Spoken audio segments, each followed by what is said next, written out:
할렐루야, 기류의 말씀에 오신 여러분 사랑하고 축복합니다.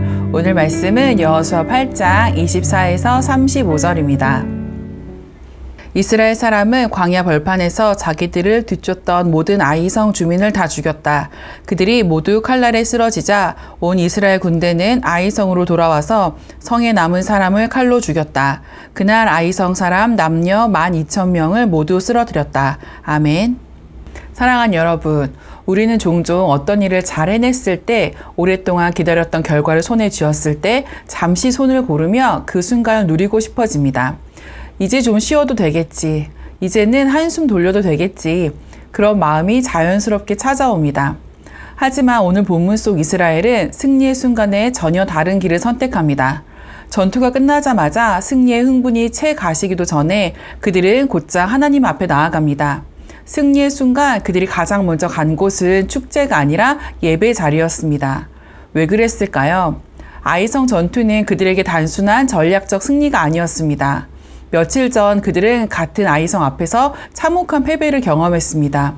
군사력이 약해서 진 것도 아니었고 전열이 흐트러져서 진 것도 아니었습니다.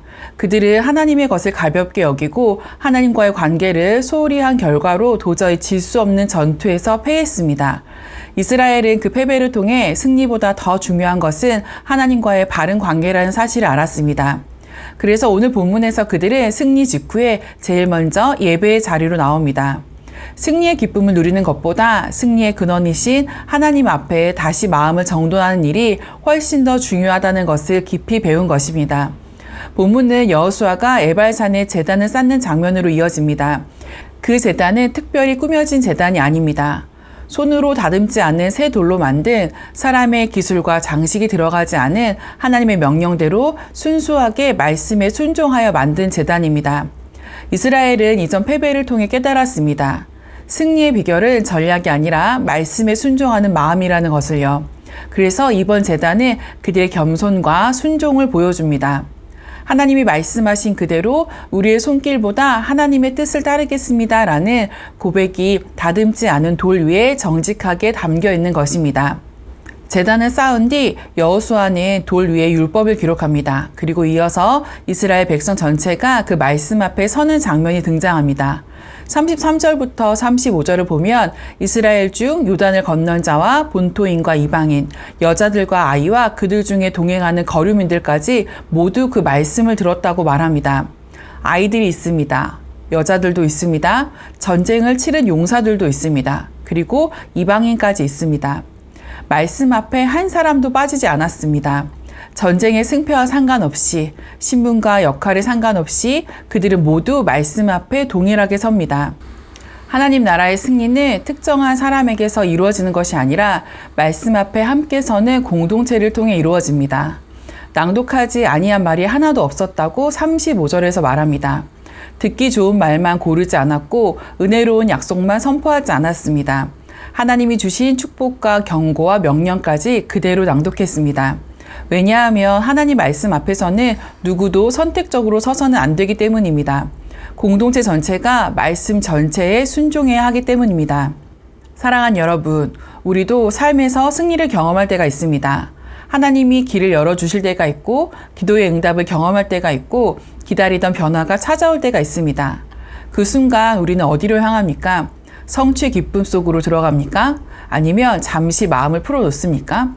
이스라엘은 승리의 순간을 하나님께 돌아가는 순간으로 만들었습니다. 왜냐하면 승리는 목적이 아니었기 때문입니다. 승리는 하나님께 더 가까이 가는 여정의 한 부분일 뿐이었습니다. 여러분, 승리의 순간 우리는 어디로 가나요? 이스라엘이 선택한 길은 명확합니다. 승리 후에 예배의 자리로, 성취 후에 말씀의 자리로, 안정이 된 이후에 순종의 자리로 가는 것이 공동체를 지키는 자리라는 것을 그들은 알고 있었습니다. 하나님 백성의 강함은 전쟁에서 이기는 힘에서 나오는 것이 아니라 말씀 앞에 서는 자세에서 드러납니다. 그리고 그 말씀에 함께 순종할 때 하나님 나라의 길을 계속 걸어갈 힘을 얻게 됩니다. 사랑하는 여러분, 우리의 삶에도 오늘 이 자리가 필요합니다. 하나님이 주신 작은 승리, 작은 응답, 작은 은혜가 찾아올 때 그 순간을 하나님의 자리로 바꾸기를 원합니다. 승리의 맛보다 그 승리를 주신 하나님을 더 깊이 바라보기를 원합니다. 이스라엘이 승리의 순간 하나님 앞으로 걸어갔듯이 우리도 오늘 그 자리로 나아가야 합니다. 하나님 앞에서 우리의 마음을 다시 정돈하고 말씀 앞에 공동체로 서며 순종의 길을 다시 붙든 사람들, 그 사람들을 통해 하나님은 오늘도 그분의 나라를 이루어 가십니다. 여러분, 승리의 순간 우리가 가야 할 곳은 세상의 축제 자리가 아니라 하나님 앞에 서는 자리입니다. 그 자리에서 우리의 방향이 다시 세워지고 우리의 길이 지켜지며 하나님 나라의 승리가 시작됩니다. 오늘도 그 자리로 함께 걸어가는 우리 기류의 가족 모두가 되기를 축복합니다. 오늘도 승리하세요.